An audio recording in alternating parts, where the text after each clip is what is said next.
오늘 우리 성탄주일 주시는 말씀 신약성경 누가복음 2장 25절로 33절까지 말씀, 신약성경 90페이지입니다. 누가복음 2장 25절로 33절에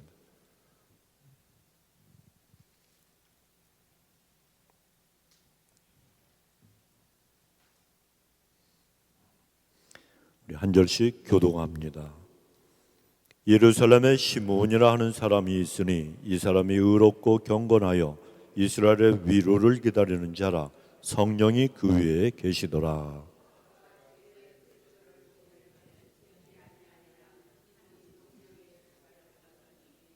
성령의 감동으로 성전에 들어가매 마침 부모가 율법의 전례대로 행하고자 하여 그 아기 예수를 데리고 오는지라.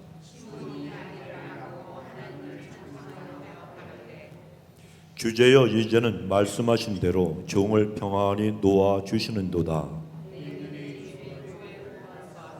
이는 만민 앞에 예비하신 것이요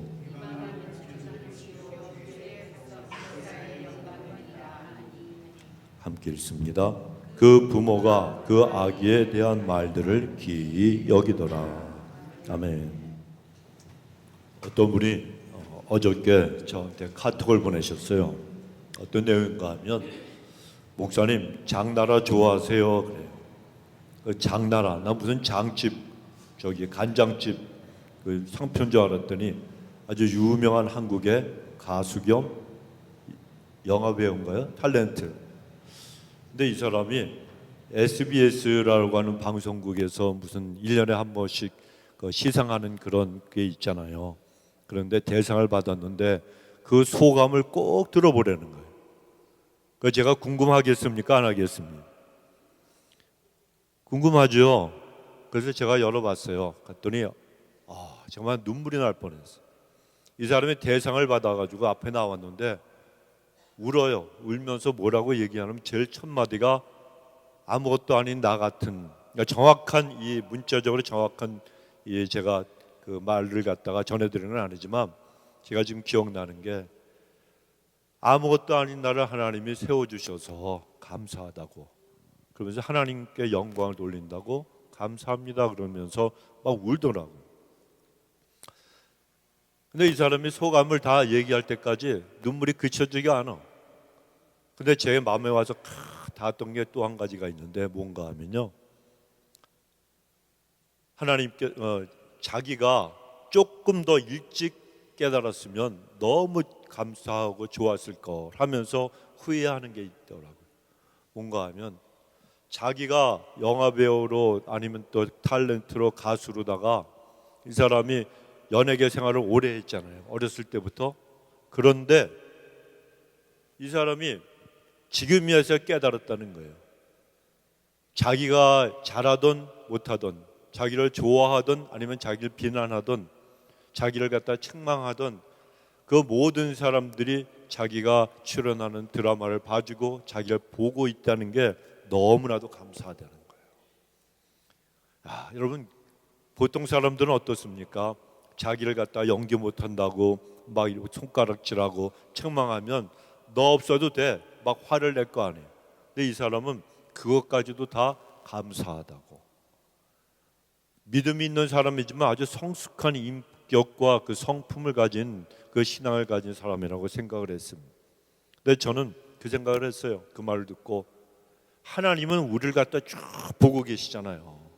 우리가 영화배우가 아니고 어떤 그 대상을 받는 사람들이 아니라도 인생에서 나를 아무도 안 알아줘도 하나님은 우리를 계속해서 보고 계시다는 거예요. 그러니까 하나님 말씀하시기를 하나님의 눈동자같이, 내 눈동자가 아니에요, 하나님의 눈동자같이 우리를 보고 계시고 지켜주신다 그래요. 보호해 주신다고.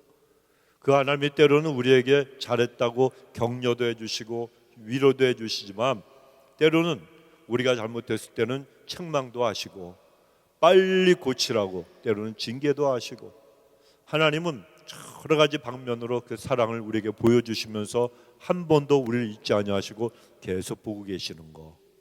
저는 그 장나라 그 시에 그 사람의 이야기를 듣고 그런 감동을 받았어요.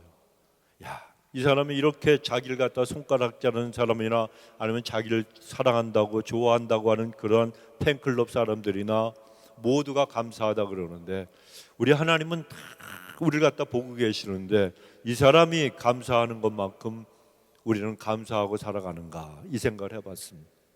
여러분, 하나님 앞에 늘 감사드리시고, 그리고 여러분 주변에 날 좀 아프게 하는 사람이든지 날 갖다가 정말 나의 힘이 되어주는 사람이든지 간에 내 옆에 있어주는 것만 해도 고맙게 또 감사하게 여러분 생각하시길 제 이름으로 부탁을 드리겠습니다.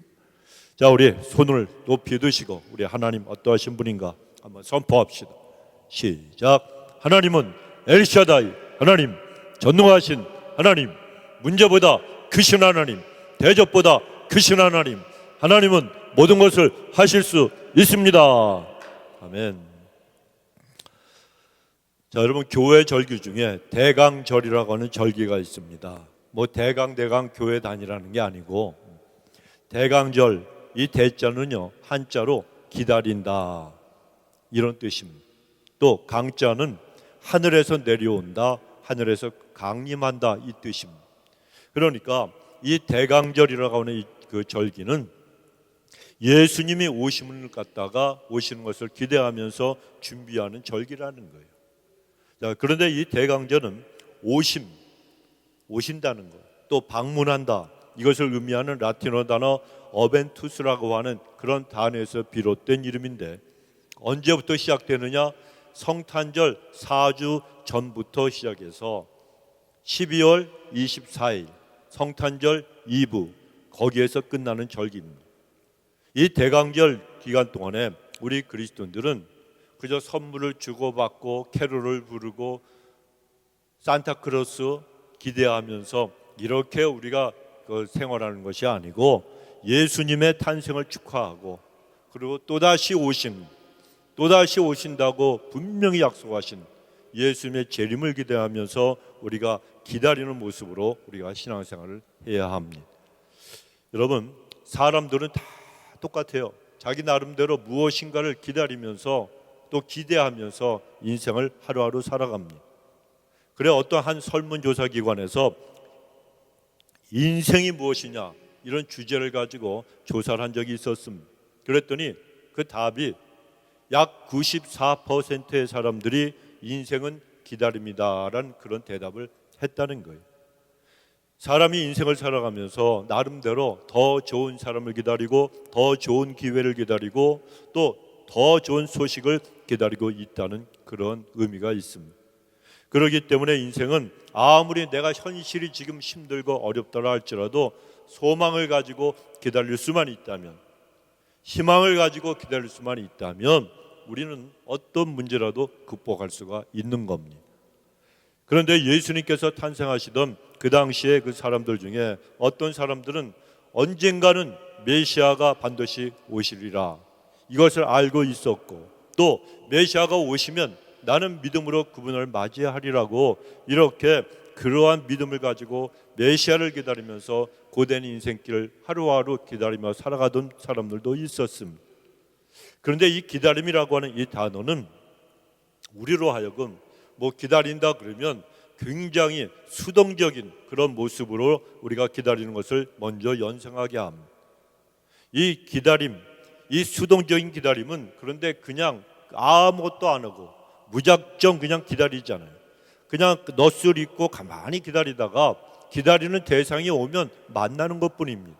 하지만 오늘 본문에 나오는 이 선지자 시므온의 기도는 기다림은 그렇지가 않았다는 거예요. 그는 메시아의 오심을 기다리는 사람이었습니다. 하지만 그의 기다림은 그저 수동적인, 가만히 있다가 배나무 밑에 가서 배가 떨어지기를 갖다 입만 벌리고 누워있는 그런 모습이 아니라 그는 능동적인 기다림을 가진 그런 인물이었습니다. 그가 메시아가 오실 것을 능동적으로 준비하며 살았던 사람이라는 겁니다. 여러분, 우리도 다시 오실 주님을 기다리면서 신앙생활 해야 합니다. 여러분, 우리 예수님 다시 오시는 거 믿으십니까? 아멘은 우리가 잘해요. 근데 실제 우리 생활에서 예수님이 다시 오실 때 내가 만날 준비를 하고 살아가느냐, 이게 중요하다는 것입니다. 여러분, 신앙생활을 할 때 다시 오시는 예수님을 만날 준비를 능동적으로 하면서 기다리는 믿음의 사람들이 되어야 돼요. 그렇다면 어떻게 우리가 이 본문의 시므온처럼 능동적으로 주님을 기다리는 삶을 살아갈 수가 있겠습니까? 첫째는 의롭고 경건하게 살아가야 하는 거예요. 아마 아시는 분들도 계실 거예요. 아주 오래전에 독일의 바바리아라고 하는 지역에서 아주 포악한 그런 통치자, 그 이름이 루드비 공작이라고 하는 사람이 있었습니다. 근데 이 사람의 잘 알려진 일화가 있죠. 이 사람은 아주 성질이 포악하고 아주 나쁜 사람이었어요. 그래서 백성들을 갖다 얼마나 괴롭혔는지 모릅니다. 그러니까 그가 통치하는 지역 안에 있는 사람들이 전부 그를 두려워하고 무서워했습니다. 그런데 어느 날 이 루드비 공작이 사냥을 나갔다가 숲속에 보니까 조그만 교회가 있어요. 그래도 이 성질이 포악해도 이 사람이 자기는 예수님을 믿는 사람이라고 생각을 했기 때문에 교회가 조그만 교회가 있으니까 궁금해서 그 안에 들어갔어요. 들어가서 맨 앞자리에 앉았습니다. 그리고 기도를 했죠. 하나님 앞에 기도를 하는데 갑자기 예배당 벽에 글씨가 쫙 써지는 거예요. 그런데 그 글씨를 갖다가 딱 보는 순간에 이 글씨가 순간적으로 보였다가 사라져 버렸어요. 그러니까 이 사람이 처음에 있는 글자 그리고 마지막에 있는 글자만 보고 가운데 걸 기억을 못했어요. 첫 글자가 뭔가 하면 앞부분에 3라고 하는 글자, sit, 3이라고 하는 글자, 마지막 글자는 judgment, 심판이라고 하는 글자가 기억에 남았습니다. 그런데 가운데 있는 글자, 이 3라고 하는 글자 다음에 뭐가 있었는데 기억이 나질 않는 거예요. 그래서 그 3 다음에 3, 3나 3나 다 알아들으신 줄 믿습니다. 그런데 이게 3day인지 3일인지 3months인지 석 달인지 3year인지 이게 기억이 안 나는. 그러니까 얼마나 답답하겠습니까? 그래서 그가 답답했지만 한 가지 그가 깨달은 건 뭔가 하면 하여튼 그 3라고 하는 그 다음에 날이든 그 달이든 아니면 연이든 그 기간 안에 무서운 심판이 있을 것이다. 이 내용인 것만은 분명하다고 그가 깨닫게 되었습니다. 그래서 이 사람이 자기 인생을 돌아봤어요. 너무너무 죄가 많은 거예요. 백성들을 쥐어짜고 죽이고 그리고 그들을 갖다가 괴롭히고 자기 배만 불리려고 악한 짓도 많이 했고, 그러니까 지금까지 살아오면서 죄를 많이 지었으니까 이 루드비 공작이 나름대로 그 글을 해석을 했는데 3일 안에 내가 죽으면 하나님의 심판대 앞에 서게 되리라. 하나님이 저먼트로 이제 심판하시는 그 앞에 내가 반드시 서게 되리라. 그러니까 여러분 두려운 마음이 들겠습니까? 안 들겠습니까? 누구라도 들지요. 완벽하고 완전한 의인의 삶을 사는 사람이 어디에 있습니까? 특히 자기는 죄가 너무 많아요. 너무 무서웠습니다. 그래서 그는 회개를 하기 시작을 했습니다. 그런데 그 3일 동안에 그는 자기의 아내와 부하들과 백성들에게 잘 대해주었습니다. 그리고 이제 죽어서 하나님 심판대 앞에 설 생각을 하면서 3일째 되는 날 이제는 죽는가 보다. 그리고 자기가 살고 있는 성의 높은 꼭대기에 올라가서 죽음을 기다렸습니다. 그런데 죽었겠습니까? 안 죽었겠습니까? 어떻게 잘하시네. 안 죽었어요. 죽는 시간을 기다렸는데 아무 일도 일어나지 않았다는 겁니다. 그러니까 또다시 생각을 했습니다. 아, 그렇구나. 3일이 아니고 석 달이구나. 그래서 다시 석 달 동안 가족들과 백성들에게 최선을 다하며 착하게 살았습니다. 그런데 석 달이 지나도 안 죽었어요. 그러니까 또 무슨 생각을 했겠습니까? 아, 석 달이 아니라 3년이구나 이 생각을 했다는 겁니다. 그래 다시 3년 동안 매일같이 변하지 않고 가족들과 백성들을 돌보며 또 성실하게 살았습니다. 그러더니 어느 날 갑자기 나팔 소리가 크게 울리면서 왕실에서 보내온 사절단이 왔는데 그를 독일의 황제로 모시기 위해서 사절단이 왔다는 겁니다. 3일, 3개월, 3년 이 기간 동안 자기가 하나님의 심판대 앞에 설 것을 생각하면서 하루하루 최선을 다해서 열심히 살았더니 그에 대한 좋은 소문이 전 독일에 퍼졌다는 것입니다. 그래 여러분, 이 사람이 독일의 황제가 될 수 있었던 것은 내가 앞으로 몇십 년 동안 살 수 있을 것이라고 생각하지 않고 3일 뒤에, 석 달 뒤에, 3년 뒤에 반드시 하나님의 심판대 앞에 내가 서게 될 것이라 생각하고 하루하루를 절제하면서 올바르게 살았기 때문이었습니다. 여러분, 우리도 이런 삶을 살아야 될 줄로 믿습니다. 내가 젊다고요?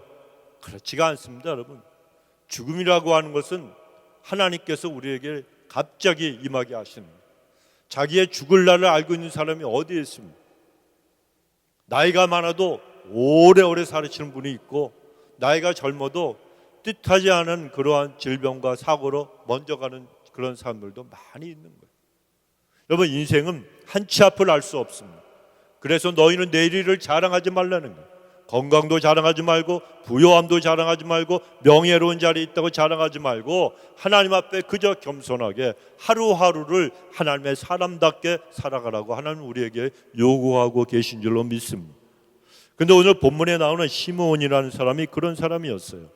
본문의 25절에 보면 예루살렘에 시므온이라 하는 사람이 있으니 이 사람이 의롭고 경건하여 이스라엘의 위로를 기다리는 자라, 성령이 그 위에 계시더라. 이 시므온은 의롭고 그리고 경건한 사람이었다고 말씀합니다. 또 26절에 보면 저가 그리스도를 보기 전에 죽지 아니하리라 하는 성령의 지시를 받았더라고 말씀하십니다. 여러분, 성령님의 지시를 받고 이 시므온은 오시는 예수 그리스도 그 메시아를 위해서 열심을 가지고 하나님의 말씀을 갖다가 지키고 살았던 사람이었습니다. 사람들에게도 하나님의 사랑의 마음을 가지고 많은 사람들을 갖다가 똑같이 그한 귀한 은혜를 가지고 대했습니다. 예수님이 언제 다시 오셔도 맞이할 수 있도록 그 앞에 나서서 주님 어서 오시옵소서라고 기쁜 마음으로 반길 수 있도록 그런 하루하루를 살았던 사람이라는 겁니다.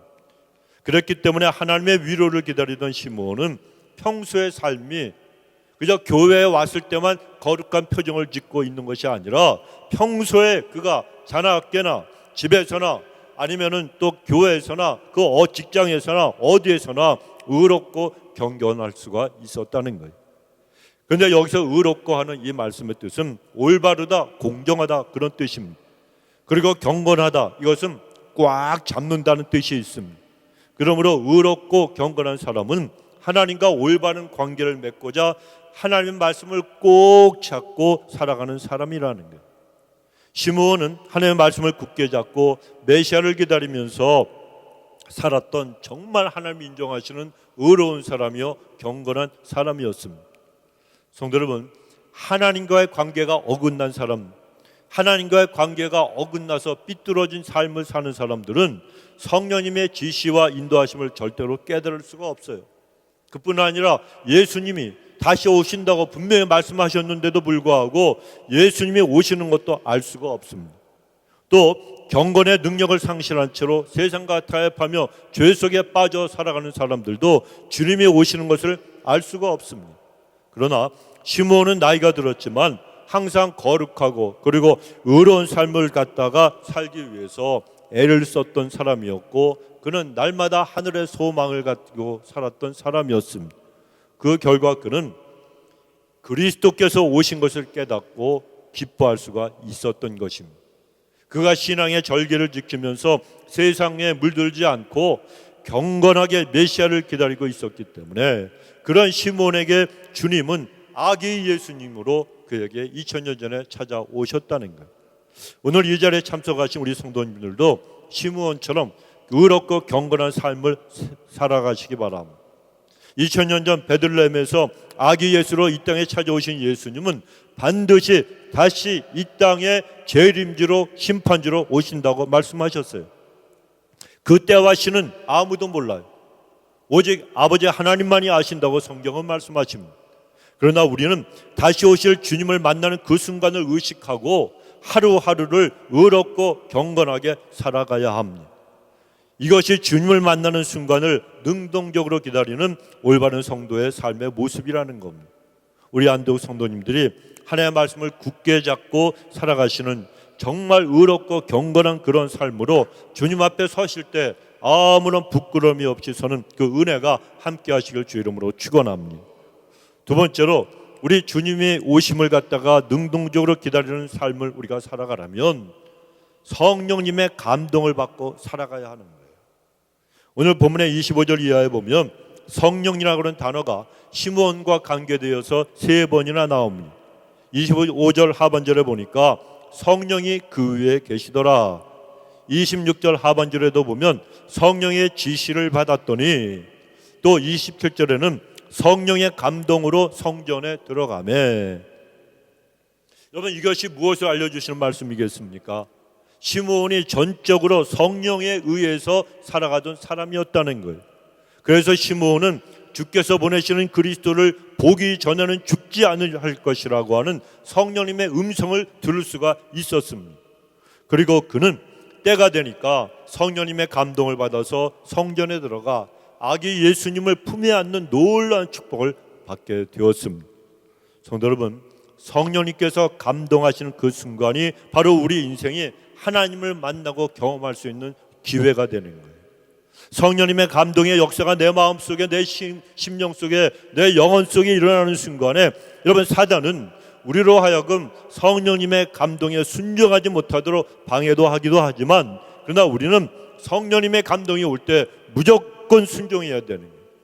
그러기 위해서는 성령님의 인도하심에 민감한 하나님의 사람들이 되어야 합니다. 그러나 그리스도인들이 신앙을 갖고 성령님의 인도하심을 바라보고 살아간다고 하지만, 어떤 때는 성령님이 나 자신을 어떻게 인도하시는지 모르는 사람들도 굉장히 많이 있습니다. 왜 그런가 하면 하나님께서 우리를 인도하지 않으셔서가 아니라는 겁니다. 하나님은 성령님을 통해서 매 순간순간마다 매일같이 우리를 인도해 주십니다. 그러나 성령님의 그 인도하심과 감동하심에 사람들이 민감하지 못하기 때문에 뭐가 뭔지를 깨닫지를 못하는 거예요. 성령님의 인도하심에 민감한 그런 신앙이 되려면 다른 방법이 없습니다. 목사라고 되는 게 아닙니다, 여러분. 교회 오래 다녔다고 되는 게 아닙니다. 신앙의 경륜이 있다고 모태 신앙이라고 되는 게 아니라는 것입니다. 성령님의 인도하심에 민감하려면 말씀과 기도로 하나님과의 관계가 친밀해지면 되는 거예요. 이거밖에는 방법이 없습니다. 여러분, 사람 사이에서도 친밀한 사이는 말을 하지 않아도 표정만 보고 눈빛만 봐도 알 수가 있습니까? 없습니다. 있잖아요. 얼굴 표정만 봐도, 눈빛만 봐도. 그래서 무엇으로 말해요? 눈으로 말해요. 이런 얘기도 생겼습니다. 여러분, 하나님과 우리 사이도 마찬가지라는 겁니다. 하나님과 친밀한 관계를 유지하면 성령님의 인도하심을 우리는 쉽게 깨달을 수가 있고, 그 인도하심에 무조건 감사함으로 순종할 수가 있습니다. 그러면은 하나님이 나를 악을 골짜기로 인도하시든지, 아니면 저 험한 그런 고통과 십자가에 못 박혀 죽는 순교의 자리까지 인도하시든지, 여러분, 우리는 무조건 순종할 수가 있습니다. 하나님께서 우리를, 성령께서 인도하시는 마지막 길은 어디라 그랬어요? 슈퍼로또 3억 불짜리가 당첨되는 거 1번, 2번은 십자가 아래. 어디예요? 십자가 아래. 내 생애 가운데 슈퍼로또 10억 불짜리 로또가 당첨이 되었다 할지라도 나중에 하나님이 인도하시는 길은 십자가 아래. 여러분, 우리에게 요구하시는 자리는 십자가 아래예요. 여러분, 그 자리까지 가시기 바랍니다. 로또 당첨됐다고 기뻐 뛰며 그냥 중내산에 이렇게 살 것이 아니고, 하나님께서 나를 마지막까지 인도하시는 그 길은 어디냐? 내 십자가를 지고 주님의 십자가 아래에서 죽으라는 거예요. 거기까지 가시길 주 이름으로 축원합니다. 그 자리까지 가야지 하늘나라에 가서도 영광이 있는 거예요. 십자가 너머는 영광이에요. 십자가를 지지 않고 그 자리까지 가지 않는 사람들은 절대로 멸관도 없고 영광도 없습니다. 너는 인생 헛되게 살다 왔다고 하나님이 책망하시는 거예요. 제발 여러분, 이 말씀을 가슴에 새기시기 바랍니다. 이 땅에서 편안히 먹고 출세하고 성공하고 안락하게 살고 그러다가 천국에 갔을 때 하나님께서 뭐라 그러시겠어요? 너는 너만 살다 왔다. 부끄러운 겁니다, 여러분. 우리는 그 모든 걸 가지고 그것도 내 짐이에요. 내가 이 땅에서 잘 되고 성공해도요, 이것도 짐이 엄청 무겁고 책임이 있는 거예요. 이걸 지고서 교만해지지 않고 세상으로 나가지 아니하고 하나님을 위해서 죽고자 하는 믿음으로 끝까지 하나님 앞에 승리하는 모습을 보여드리면 하나님이 얼마나 기뻐하시겠습니까? 우리 인생이 그런 삶이 되어야 되는 거예요. 십자가에서 죽으라 그러면 안 해요, 안 해요. 나중에 죽겠대, 나중에 죽겠대. 어디요? 골고다 언덕의 강도, 예수님 우편에 있던 강도처럼 마지막에, 그러나 그 사람들은 어떤 구원을 얻는다고요? 부끄러운 구원이라고 말씀하세요. 성경은 부끄러운 구원이 뭐라 그랬죠? 기억이 안 나세요? 목욕탕. 천국 가갖고 내가 목욕을 하는데 불이 났어요. 다 불타니까 목욕탕에 불 났을 때 여러분 그 락커에서 옷 이거 열고 전부 다 신발 신고 옷 입고 그리고 셀폰 찾아가지고 안경 끼고 나오는 사람 있어요, 없어요? 아직 모르시는구나. 불 나면은 그냥 놓고 맨몸으로 뛰어나오는 거예요. 살고 봐야죠. 나와봤더니 어떻게 해요? 어휴, 살았다, 구원받았다 그러는데 사람들이 전부 불구경하러 나왔는데 전부 다 하얗고 의로운 세마포 의의 옷을 입고 있어요. 근데 나만 홀딱 벗고 있어. 부끄러워요, 안 부끄러워요? 여러분 하나도 안 부끄러우신가 봐. 나만 옷을 벗고 있는데 사람들이 전부 옷을 입고 있다니까요. 창피하고 부끄럽고 수치스러워지는데 그 일이 하나님 말씀하시는 부끄러운 구원이라는 거예요. 늦게 진심으로 예수님을 믿고 구원받아 천국에 간 사람들은 하나님의 심판대 앞에서 다 그런 구원을 받습니다. 세상에서 가장 수치스럽고 부끄러운 건데 이거는 여러분 천국 가면은 영원한 거예요. 영원한 거. 영원한 거예요. 내가 하나님 다시 한번 더 열심을 가지고 신앙생활 잘할게요. Too late. 기회가 없어요. 기회가 없어요. 그래 여러분 이 땅에 아직 여러분이 살아계시고 나에게 힘이 있고 내가 생명이 있고 그리고 내가 숨을 쉬고 있을 때 우리는 하나님 앞에서 내 십자가를 지고 끝까지 버티고 승리하는 삶을 살아야 되는 거예요. 여러분 아직 기회가 있어요. 그러나 내일 여러분에게 똑같은 기회가 오리라고는 절대로 생각하지 마시기 바랍니다. 하나님의 은혜와 사랑 가운데 우리는 하루하루 죽어가고 있어요. 하루하루 죽는 거예요, 여러분. 제발 좀 기억을 하세요. 아까운 시간, 그 세월을 아끼라 그랬잖아요. 때가 악하니라. 이 마지막 시대에 우리가 해야 될 것은 세월을 아끼고 하나님의 사람답게 살아가는 거란 말이에요. 우리가 이런 각오와 결단을 하고 살아가야 되는 거예요. 그래서 우리는 주님과 제일 중요한 거, 하나님과 친밀한 교제 속에 들어가는 거예요. 인격적인 교제. 이게 신앙생활에서 제일 중요한 거예요. 이거 없으면 신앙생활 헛거하는 거예요, 여러분. 교회를 암만 수십 년 다니고 수백 년 다니고 장로, 목사, 권사, 집사라 그래도 전부 꽝, 말짱 꽝. 돌아오미 타불이에요, 여러분. 하나님과 친밀한 교제가 제일 중요한 거예요. 헌금 안 해도 괜찮아요. 다른 게 아니에요. 전도 안 해도 괜찮아요. 물론 해야죠. 왜 안 해? 하지만 제일 중요한 게 뭐냐? 내가 매일매일 성령님과 하나님 안에서 우리가 같이 교제하는 게 이게 중요하다는 거예요. 여러분 자식이 잘 됐어요.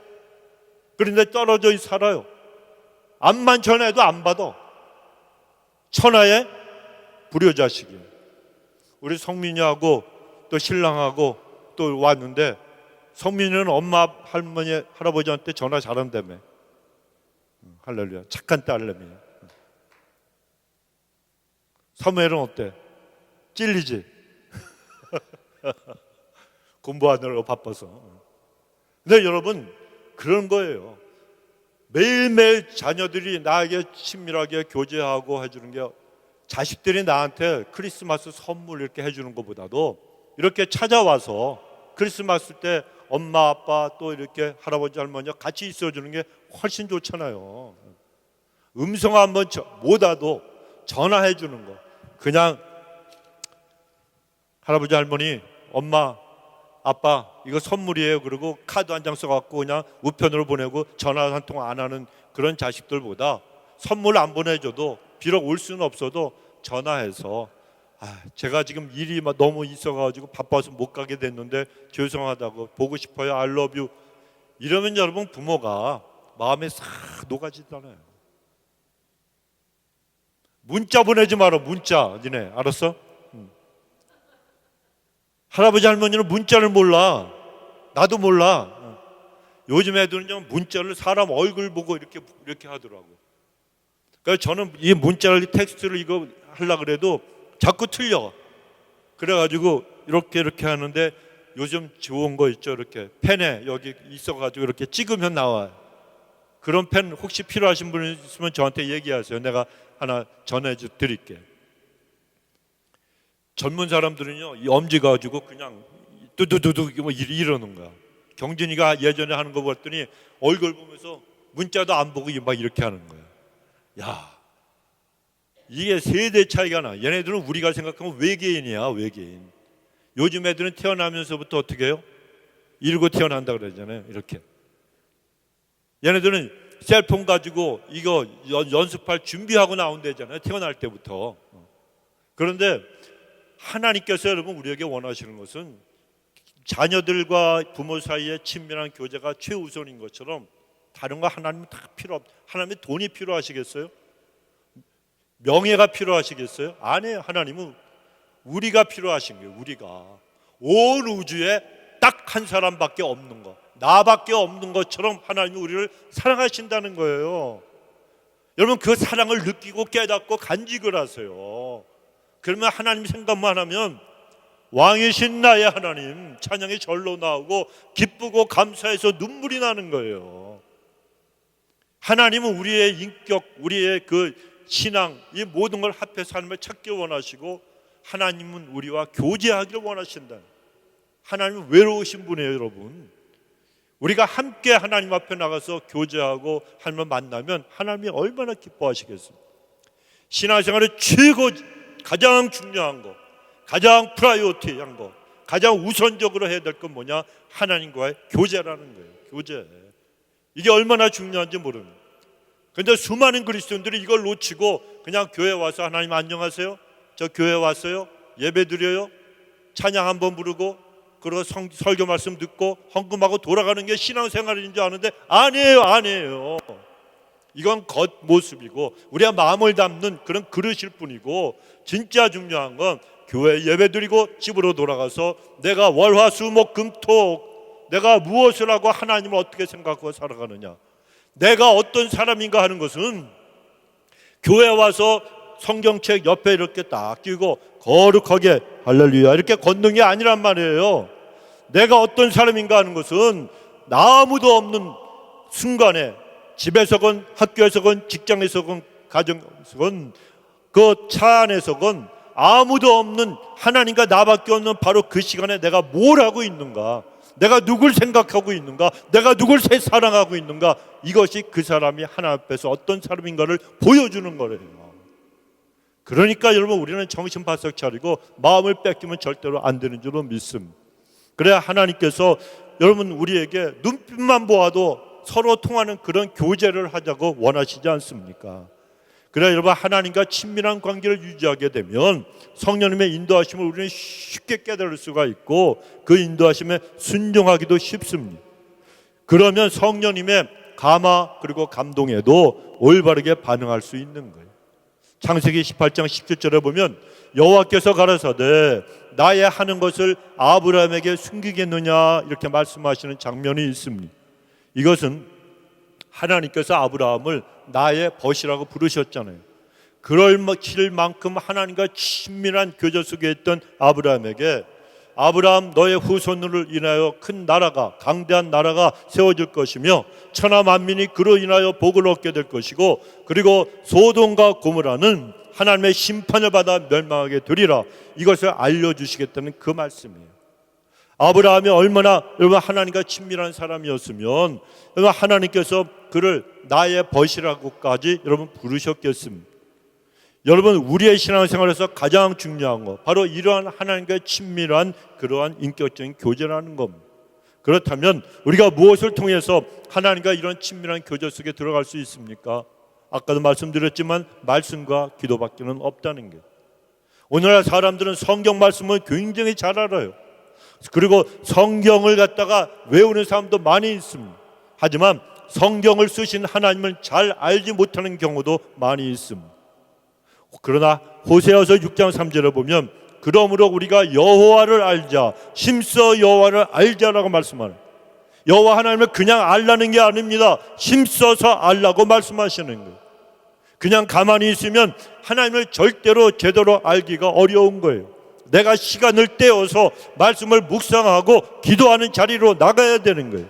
말씀이 과연 그러한가 해서 그 말씀을 적용시키고 그대로 생각하면서 깊이 묵상하며 살아가야 된다는 거예요. 겉으로 나타난 하나님의 말씀, 명령들 그 사이에 배어 있는 하나님의 마음을 읽을 줄을 알아야 된다는 겁니다. 그리고 우리의 삶을 하나님의 말씀에 맞춰서 고쳐야 되는 거예요. 이것이 하나님을 알아가려는 성도의 모습이 되어야 하는 것입니다. 그러므로 성경은 힘써 하나님을 알라고 했지 힘써 성경을 갖다가 그냥 머리로만 알라고 말씀하지 않습니다.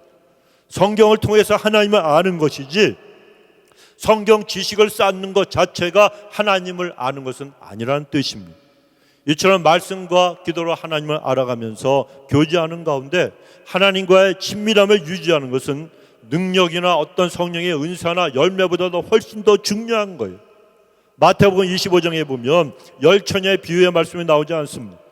이 말씀은 하나님과의 친밀한 교제가 우리에게 얼마나 중요한가 이걸 가르쳐 주시는 말씀이에요. 신랑을 기다리는 열처녀 기름 등불 들고서 기다리고 있었습니다. 그런데 거기에 나오는 기름은 무엇입니까? 성령님과의 교제를 의미하는 거예요. 기름이 떨어졌다는 것은 성령님과의 교제가 끊어졌다는 것입니다. 그리고 성령님과의 교제가 끊어진 사람들은 하나님과의 친밀한 교제 속에 들어갈 수가 없습니다. 여러분, 예수님의 제자들 중에 수제자가 누굽니까? 베드로잖아요. 피터예요. 자, 그런데 예수님과 가장 친밀했던 그런 제자는 사도 요한이었습니다. 사도 요한은 요한일서에서 하나님과 예수 그리스도의 사귐, 즉 교제에 대해서 여러 번 강조하고 있습니다. 우리 모든 성도님들도 말씀을 통해서 하나님을 만나시고 하나님과 교제하시기 바랍니다. 사람들은 얘기해요. 하나님 앞에 기도했는데 왜 응답이 없냐고. 아니에요, 여러분. 하나님은 응답을 해주세요. 모든 기도에 응답을 해주세요. 그런데 하나님께서 내가 기도했을 때 하얀 머리에다가 하얀 도포를 입고 산신령 같은 막대기를 들고 그래 네가 기도했으니 네 길은 일로 가거라 그러고 이렇게 가르쳐 주시면 좋아요, 안 좋아요? 좋지요. 근데 그렇게 하세요, 안 하세요? 안 하신단 말이에요. 안 하신단 말이에요. 하나님은 우리의 모든 기도에 응답하시는데 어디에? 성경에. 성경. 그래서 사람들이 내가 기도했는데도 왜 응답이 없냐고 이렇게 얘기할 게 아니고 기도했으면 내가 기도한 것에 대한 응답이 어떤 말씀으로 하나님이 나에게 주실까 성경을 펼치고 읽어보면 읽다가 성경을 보다가 갑자기 탁 튀어나오는 말씀이 있다는 거예요. 성령께서 내 마음을 찌르셔가지고 감동을 주시는 말씀이 있어요. 이게 하나님이 내 기도에 응답하시는 그 응답이라는 거예요. 응답이 없는 게 아니고 응답을 발견하지 못하는 거예요. 왜? 게을러서. 인간은요 하나님 앞에 목이 강팍하고 그리고 목이 꼿꼿한 인간이에요. 그래서 오죽하면 하나님께서 너희가 너희 마음에 하나님 두기를 싫어했다 그랬습니다. 세상께 더 좋아요. 세상께. 세상의 출세와 성공과 그리고 세상의 죄의 쾌락. 죄에는 뭐가 있다 그랬죠? 죄의 낚시 있다 그랬어요. 누구에게? 모세에게 그랬잖아요. 모세가 죄의 낚시를 누리는 것보다 하나님의 백성들과 함께 고난받는 걸 좋아했다 그랬습니다. 그래서 모세가 될 수가 있었던 거예요. 죄에는 여러분 달콤한 쾌락이 있습니다. 그러니까 죄가 여러분 다가올 때 사람들이 넘어가지요. 죄의 유혹에 넘어가지요. 만약에 죄를 지을 때마다 그냥 전기가 한 몇만 볼트가 짜릿짜릿 온다 그러면 그거 무서워서 누가 죄를 짓겠습니까? 죄는 달콤합니다, 여러분. 그런데 넘어가면 그건 찰나예요. 죄의 낙은 순간적이고 찰나적이지만 하나님 앞에서 누리는 영광, 그걸 이기고 승리하며 주님의 뜻을 이루는 인생이 되면 그 영광은 영원한 거예요. 그렇기 때문에 여러분 우리가 하나님 앞에서 언제든지 친밀한 교제 속에 들어가면서 하나님을 깊이 아는 사람들이 되어야 합니다.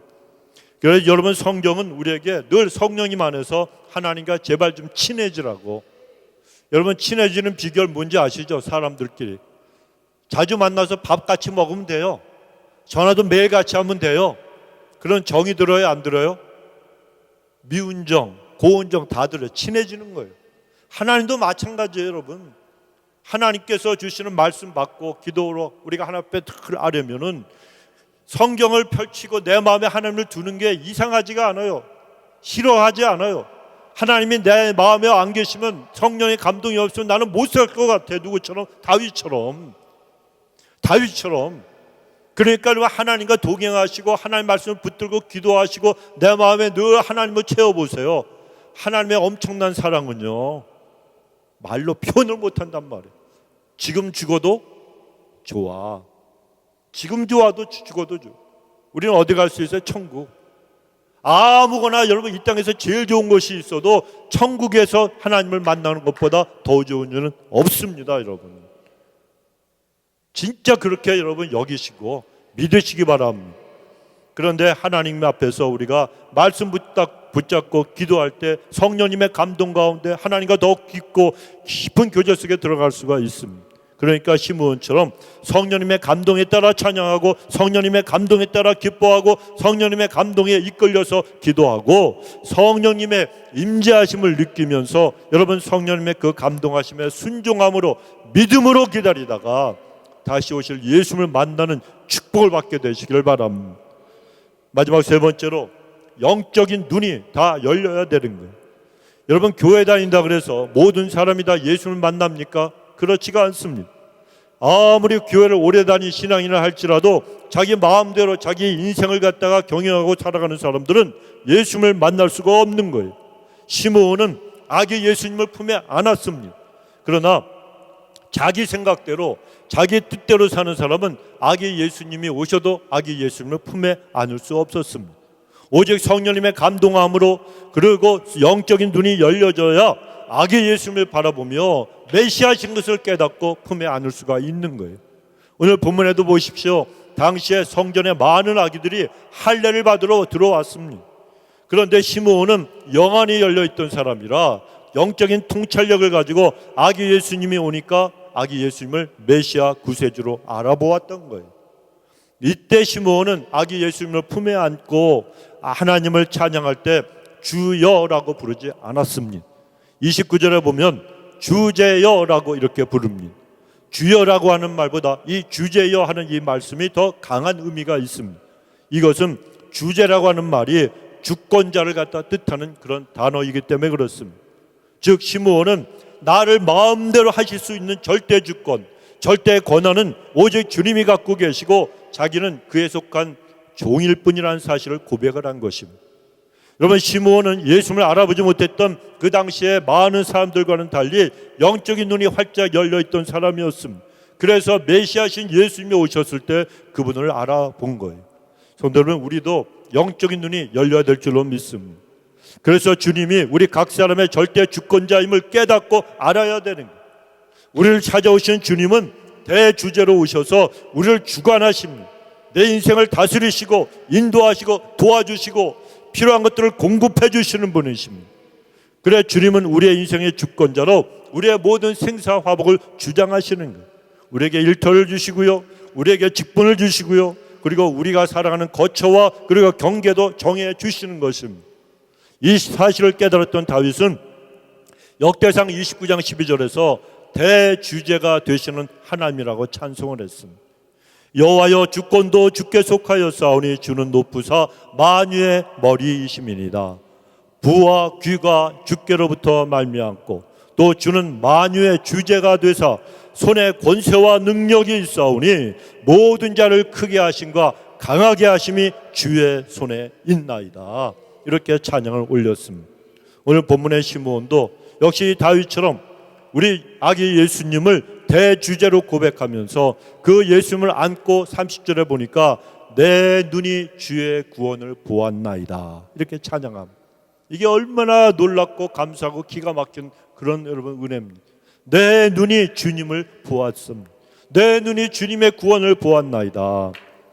여러분, 이 시므온은 예수님을 통해서 평화와 자유를 보았습니다.